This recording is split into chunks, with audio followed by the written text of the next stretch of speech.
Hey guys, welcome back to the shop. It's been a while since I've uploaded a video, and that's for good reason. As you can tell, some things have changed. I'm no longer in my crowded and disorganized garage, but instead in my own crowded and disorganized shop. I guess some things never really change, but let's not talk about my ability to keep things tidy and instead talk about what's going on in this video, or rather, the driving force behind this video.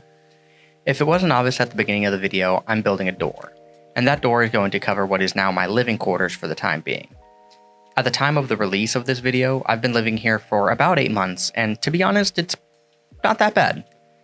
That being said, if it were up to me, I wouldn't be living here, and if any of you live anywhere in California, you'd know that housing prices are ridiculous. And in case you aren't familiar, average rent around where I'm at in California is roughly $2,200 a month, with a studio apartment running around $1,700 to $1,800. Combine that with the additional space I would need to house my tools in a legitimate shop, and I just couldn't afford to do both. So my solution is just to live in my shop. I figure I have a decent knowledge of furniture building and I'm relatively handy, so I might as well give it a shot. And if this place falls down, which it hasn't yet, knock on wood, then hopefully that giant pile of lumber that sits over my head every night while I sleep puts me out of my misery.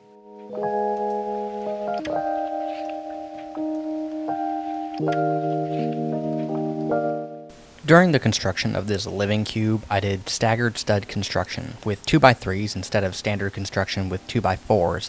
This was in an effort to block out as much noise transfer as I could, as well as doubling the amount of insulation I could put in here. And I have to say I'm glad I did, because this winter there were nights where it dropped into the high 20s, but this room stayed pretty comfortable in the mid 70s.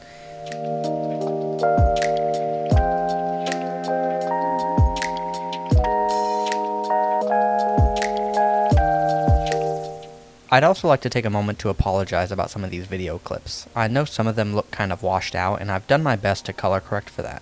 I used a combination of my standard camera as well as my iPhone, and the iPhone's white balance sometimes has issues correcting for really bright light. So that's what we've got going on here. Going forward, I do intend on primarily filming with my DSLR, but this time, mistakes were made. And that's okay. If it weren't for mistakes, I wouldn't be here. Ask my parents.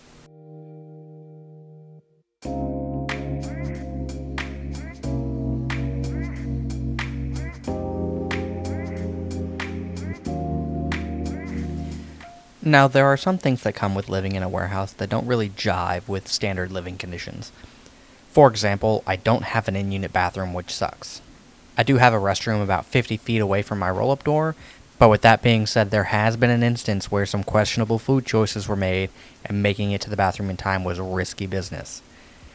And obviously, if I don't have an in-unit bathroom, I probably don't have a shower, right? This has kind of been a blessing in disguise. A few years ago, I had a shoulder injury that required surgery, and after physical therapy, I never went back to the gym. I was definitely putting on some weight, but by moving in here and needing access to some way of bathing, I was required to get a gym membership and shower there. I've actually lost 13 pounds since moving in here, which is a total win.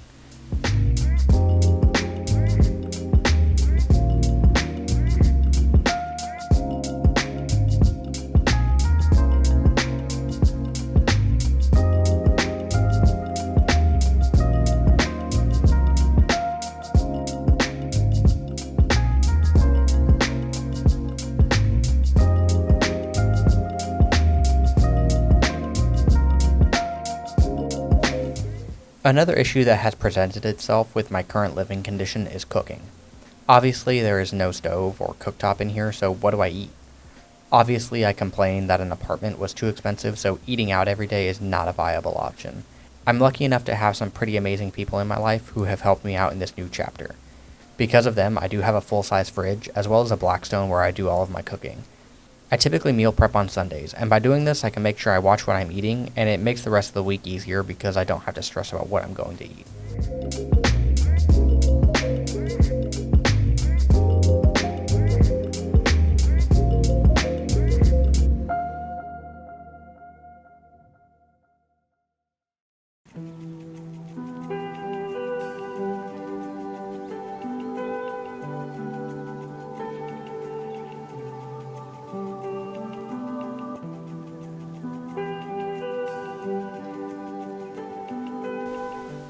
I know some people are going to say something along the lines of, "Oh, what about dust? You're going to get sick from breathing in all that dust."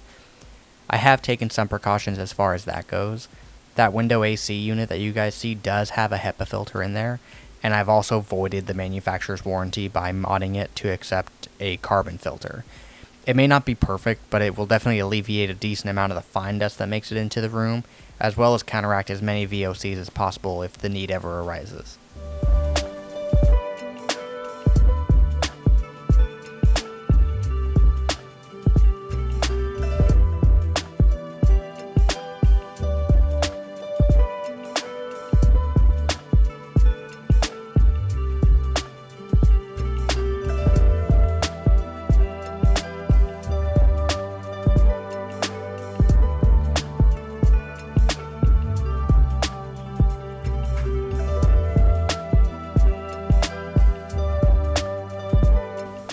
What you've seen me doing is milling some material that will become the center panel for the doors.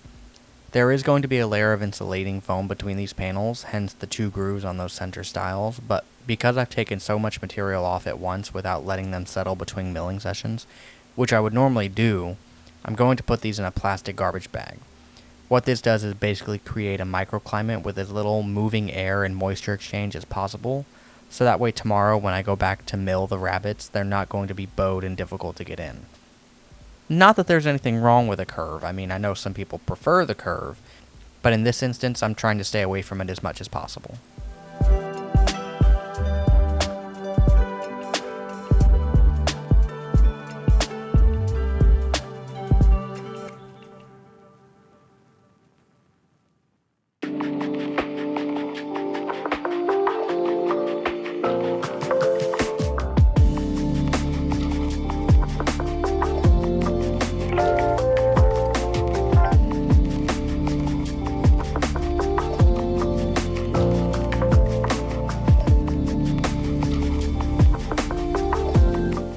I know the shop looks small, and that's because it is.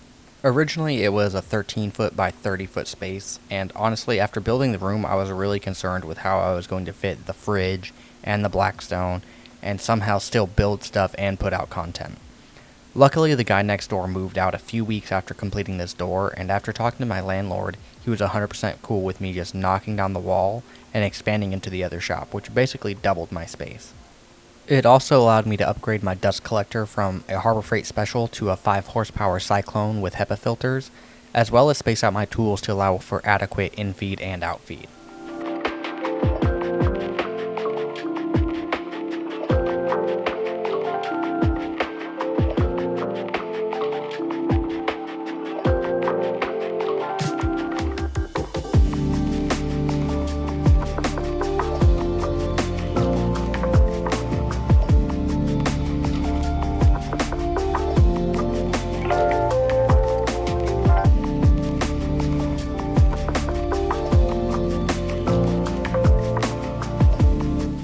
Overall, given the situation I found myself in, I'm pretty happy with the way things are going.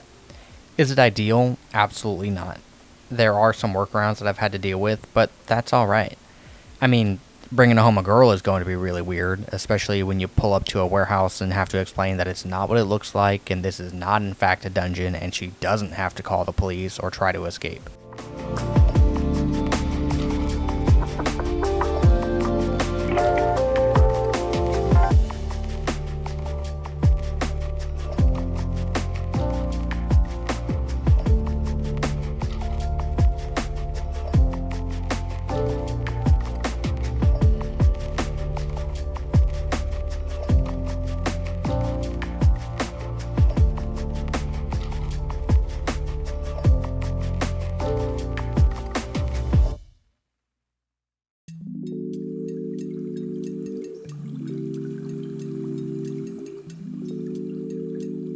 I'm happy with the way this door came out.